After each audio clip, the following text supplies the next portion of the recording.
So, where were we? Evil! Pure and simple from the 8th dimension! The only thing better than the absurdity that came out of his mouth is everyone in his posse just going along with it. He just got zapped by a payphone and now he says he sees aliens. Well, what more proof do we need? Well, while he's distracted chasing those guys, John Big Booty comes from backstage with an Uzi to take the oscillating agnosticator, shoots one of the Hong Kong Cavaliers, and runs off with the professor and into a Yo-Yo-Dine van. Well, if you're named Buckaroo Banzai, you don't stop at that point. You grab a motorcycle and go after them. After all, who knows where this is going to lead next?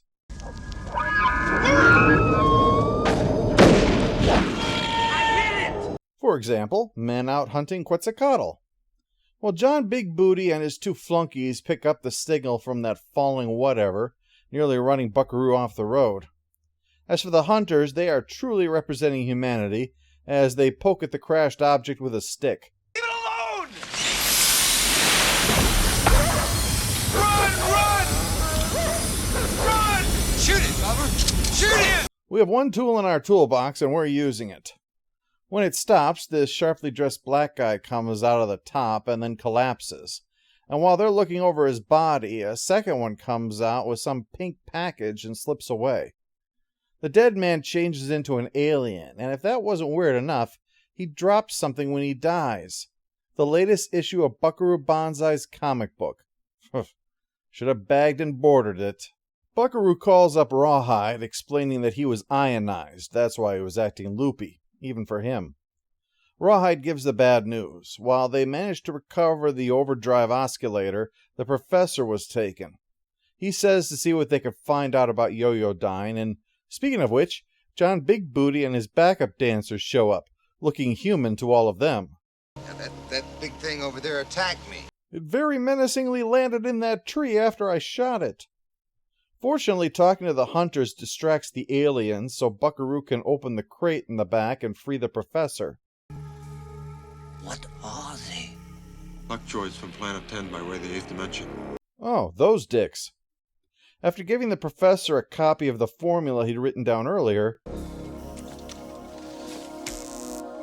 he watches as John Big Booty is trying to get into the sphere. Hey, cat a man soak in the jacuzzi in peace around here. The mothership of the very high chairs tell him to initiate self-destruct. I've had days like that too. And while watching all of this, one of the bad guys finds Buckaroo. Oh, right in the yo-yos. Well, the jig is still up, and soon they're about to run him down, but luckily some kid and his dad were called earlier, and they intervene with a helicopter and rope ladder. This kind of thing is what contributes to the movie's confusing aspects. It's written with the idea that you've missed the first two movies in the series, and there's a lot of history being called back to. On the one hand, it does contribute to a very lived-in world. On the other, it's very easy to get lost in an already complex plotline that is not trying to help the audience keep up. Penny is new to the group. Dr. Zybel, aka New Jersey, is new to the group, yet they're not used as audience viewpoint characters. Or rather, they are, because they are incredibly confused as well. Anyway, back at Chez Buckaroo, they're working on some hacking, 1984 style. The year, not the book. With a little guidance from Rawhide, because when you think of hackers, obviously the name Rawhide is going to leap out at you, they get into Yo-Yo-Dine's system's secure files. While they go digging around, the guy from the flying ball with the pink box shows up, John Parker, and knocks on the door saying that he needs to see Buckaroo in person. But Pinky Carruthers says that everybody always wants to see Buckaroo, and the guy's a busy man. With his brain surgery, rock and roll, driving through a mountain in a rocket car, and battling aliens from Planet 10 by way of the 8th dimension, frankly, he's double booked already. But he'll happily take the pink box. It looks like it might be cake. Well, the files reveal that 46 Yo-Yo-Dine employees all applied for Social Security on the exact same day in Grover's Mill, New Jersey, 11/1/38. Also, they're all named John, and some of their names are just ridiculous. Besides John Big Booty, there's John Parrott, John Smallberries, John Yaya, John Littlejohn.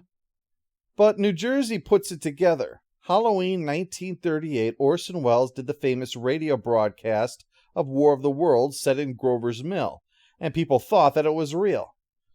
What if it wasn't entertainment, though? What if it was what it sounded like? Aliens landing in Grover's Mill, and then the aliens compelled Orson Welles to say the whole thing was a hoax.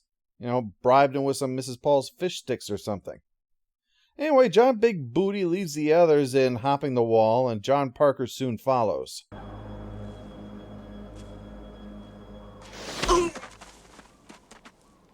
Who is he? I don't know.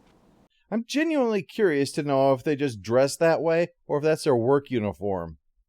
After John Big Booty kills the mechanic, they inspect the rocket car for the organotic oscillator, while Buckaroo arrives to learn about Orson Welles and find what that pink box is, a sort of record and funky bubble wrap glasses. A woman appears, also named John, who is from Planet 10, says that on their world, the alien that's inside of Dr. Lizardo was their planet's Hitler, who was overthrown, and he and his followers were sent into the Phantom Zone. Into the 8th dimension. But the presence of the over-under osticator threatens to ruin everything, so to make sure that it can't, they're going to disrupt all electronic communication and then fire a particle weapon from American airspace into the USSR, triggering a nuclear war.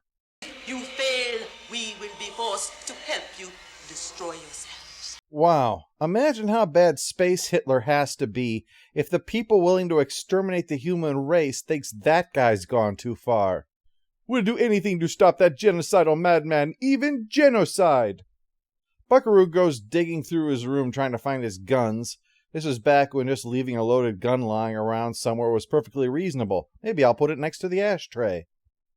Peggy's upset about the picture of someone who looks like her.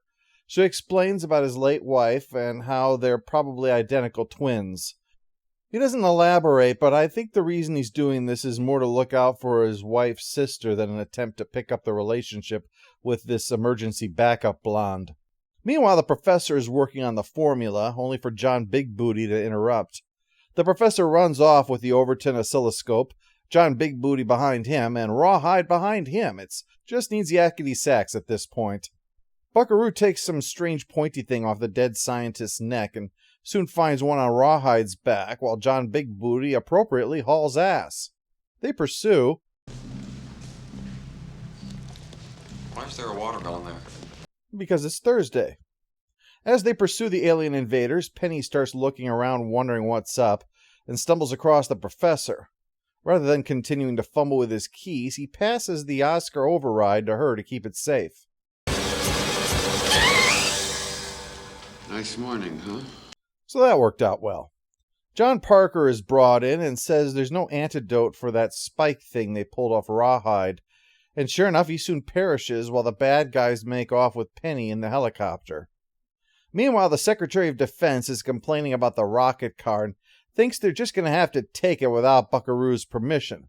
Government's got a bit of a habit of doing that. And now for something completely different, Yakov Smirnov.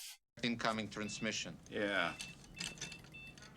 Yeah, not exactly playing to type, is he? I was expecting more of a, in your country, Buckaroo Banzai crosses the 8th dimension, but in Soviet Union, 8th dimension crosses you.